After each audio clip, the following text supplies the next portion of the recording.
We all agree in retail and distribution, we don't underperform because we lack ideas.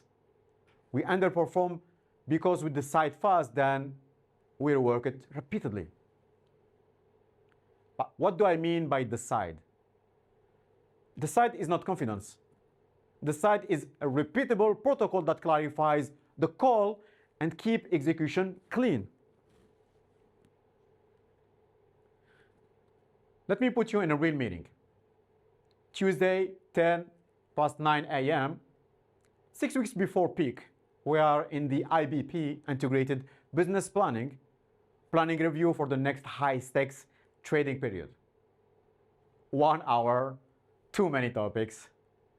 The only meeting format that guarantees overtime. So you can feel the pressure in the room. Everyone wants a call, and today. Merch wants to buy deep to capture sales. Ops wants to protect flow.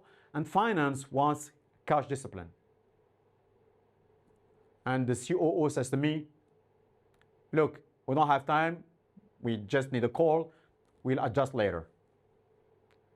We'll adjust later is the most expensive sentence in retail. It sounds free. It never is. And I said, adjust later is how you pay for that decision twice. If we guess wrong, what happens? Markdowns, stockouts, expedites, overtime, cancellations. So yes, we move fast, but we move structured. Give me the next 20 minutes of this meeting, and we'll leave with a decision memo, the question, the criteria, the options, the triggers, and the owner. Because here's the truth. The speed without clarity is expensive. A protocol lets you move fast without improvisation. And here's the protocol. And I would suggest that you write this down. First, frame. One sentence. What decision are we making? By when? What does good mean? And in that room, it wasn't, should we buy more inventory? It was, how do we capture peak revenue without breaking cash or operations? Then we set criteria, 3 to 5, margin, revenue, cash, availability, and capacity. Second, options. We force 3 real choices, not one. Option A, buy deep now. Capture revenue and accept markdown risk.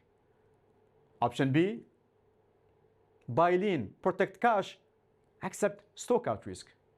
And option C, stage a buy, commit in tranches with triggers, reduce markdown, but accept supply risk. Third, bias check.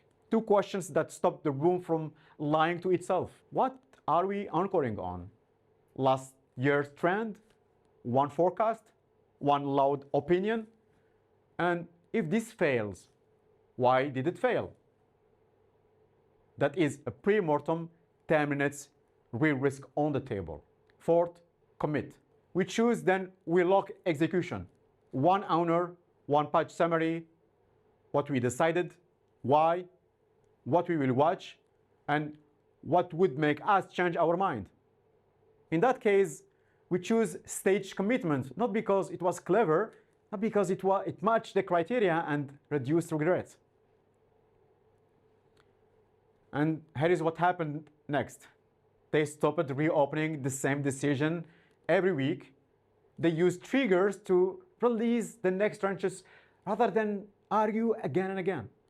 And within the first peak cycle, inventory write-downs fell by about 20% because they bought with conditions and the team got bandwidth back, less expediting, less overtime, and fewer last-minute pivots.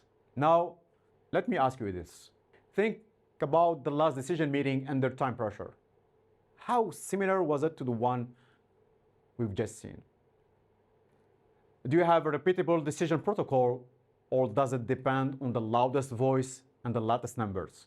And with the protocol, how much pressure comes off your team next time? Let's decide.